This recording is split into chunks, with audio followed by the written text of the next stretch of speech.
So we're going to do chapter 2 of The Lightning Thief by Rick Riordan. 3 old ladies knit the socks of death. I was used to the occasional weird experience, but usually they were over quickly. This 24/7 hallucinogen was more than I could handle. For the rest of the school year, the entire campus seemed to be playing some kind of trick on me.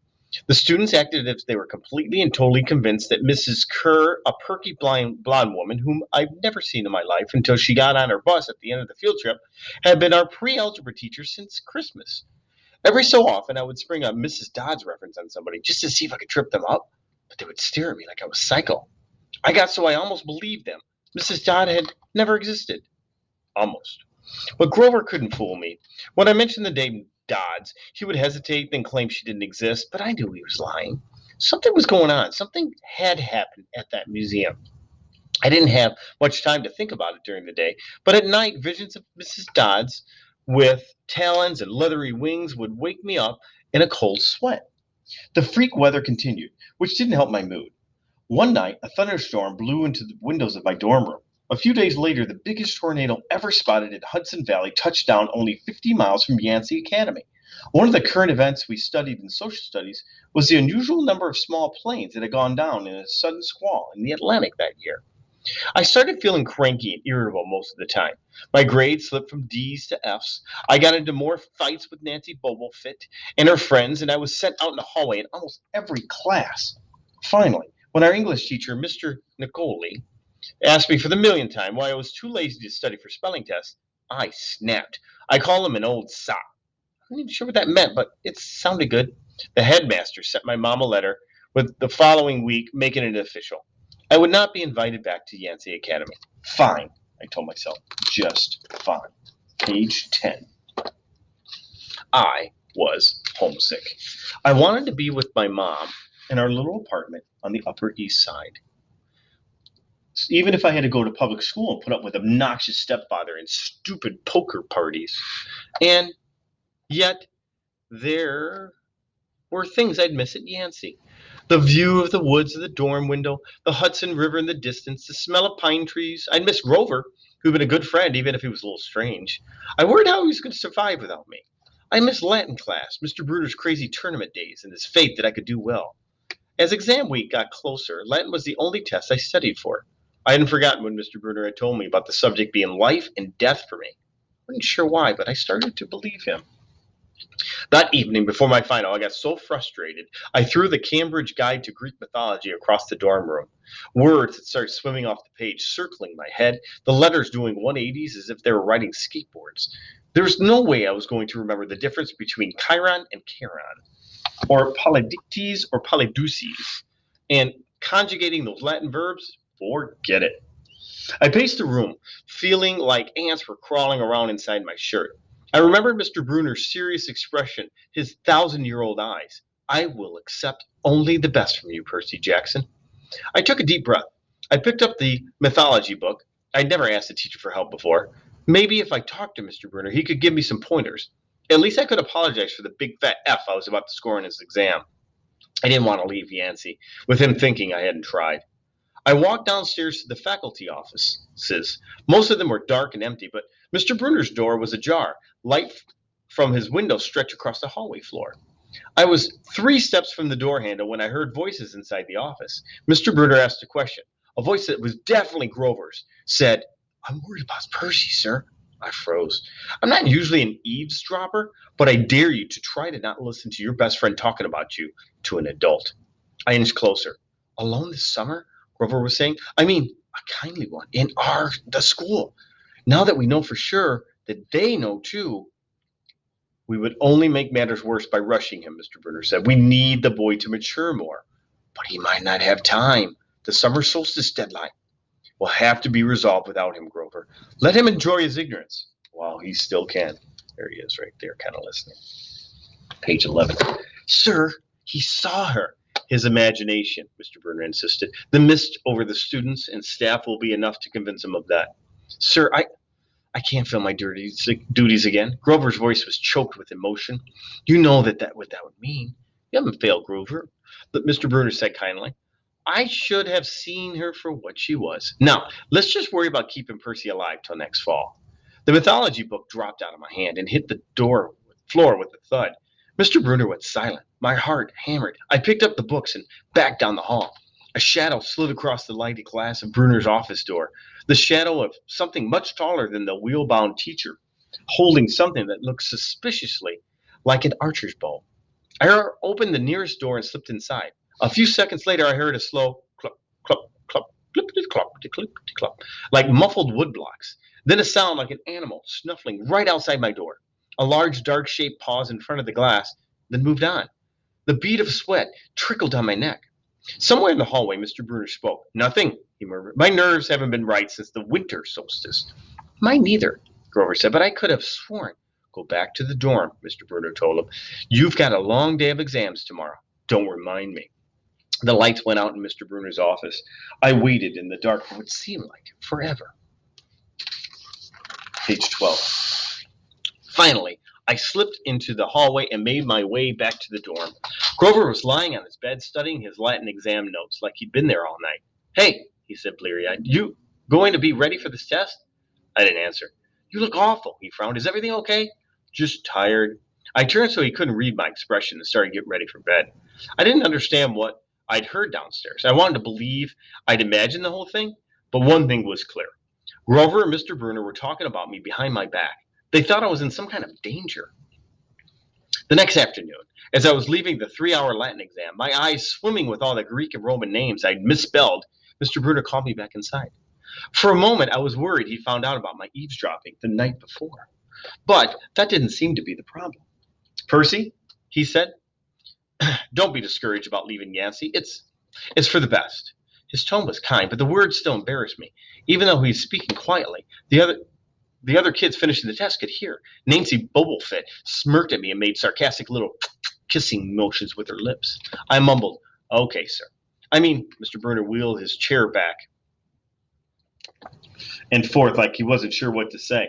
This isn't the right place for you. It was only a matter of time. My eyes stung. Here, my favorite teacher in front of the class telling me I couldn't handle it. After saying he believed in me, now he's telling me I was destined to get kicked out. Right, I said, trembling. No, Mr. Bruner said. Oh, confound it all. What I'm trying to say is you're not normal, Percy. That's nothing to be.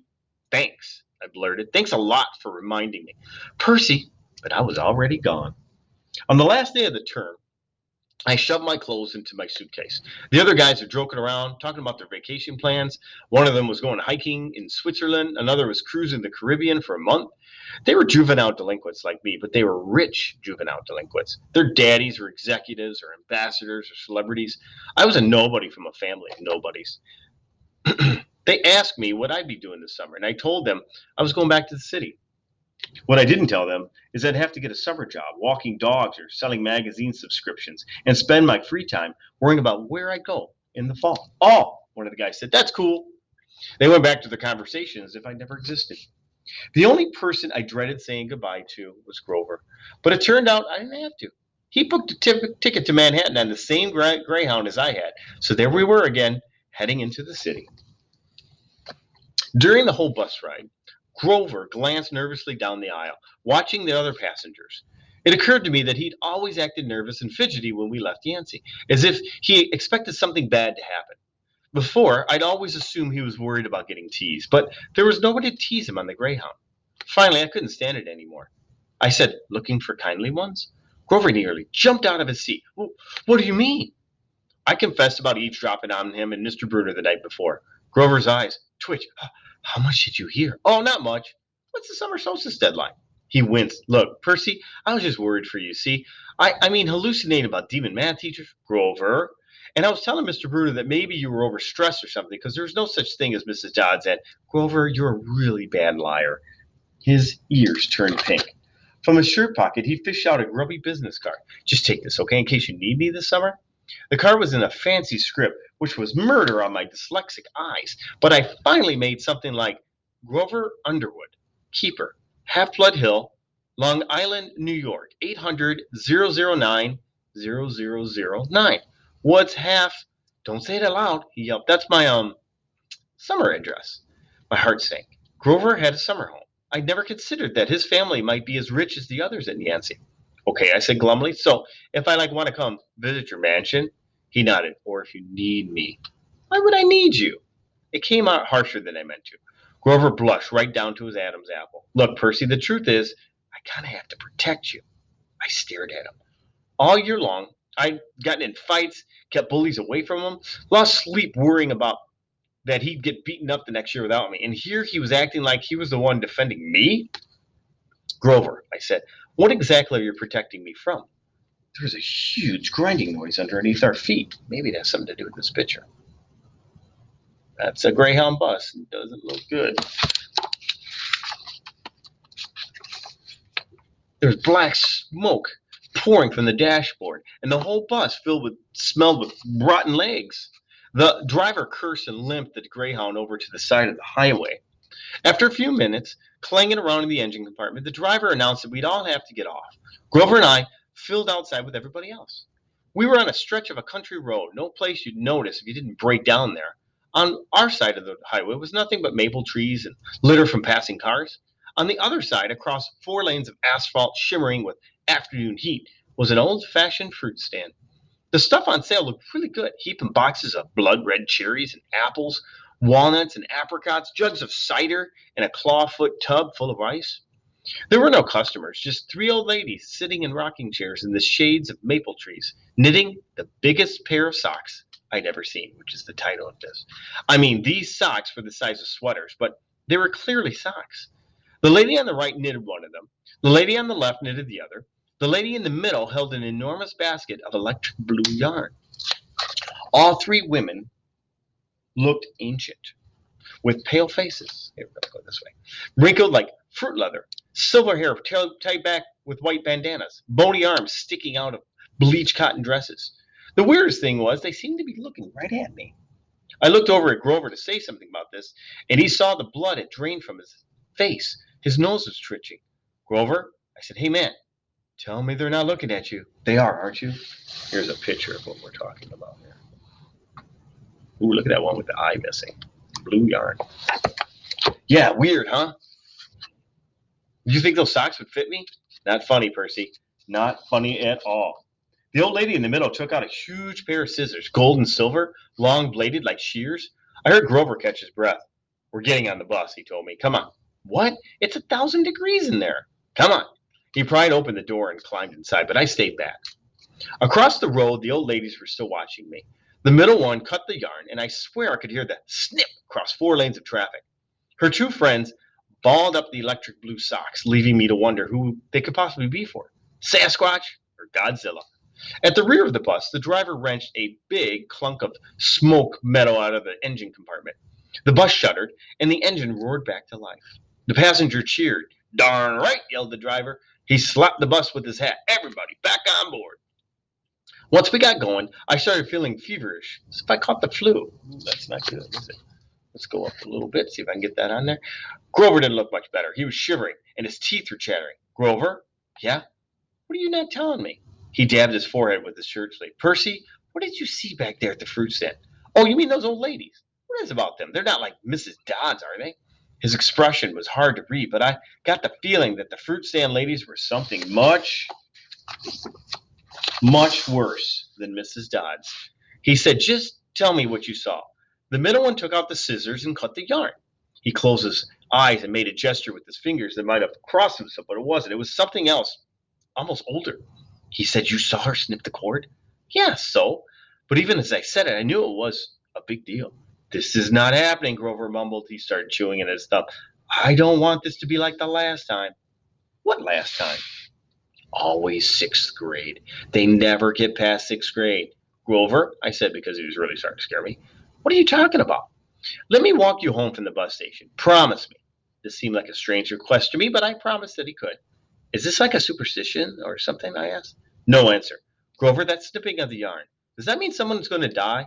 He looked at me mournfully, like he was already picking the kind of flowers I'd like best on my coffin. And there's some kind of picture of a fish. Not sure why. All right. Let's stop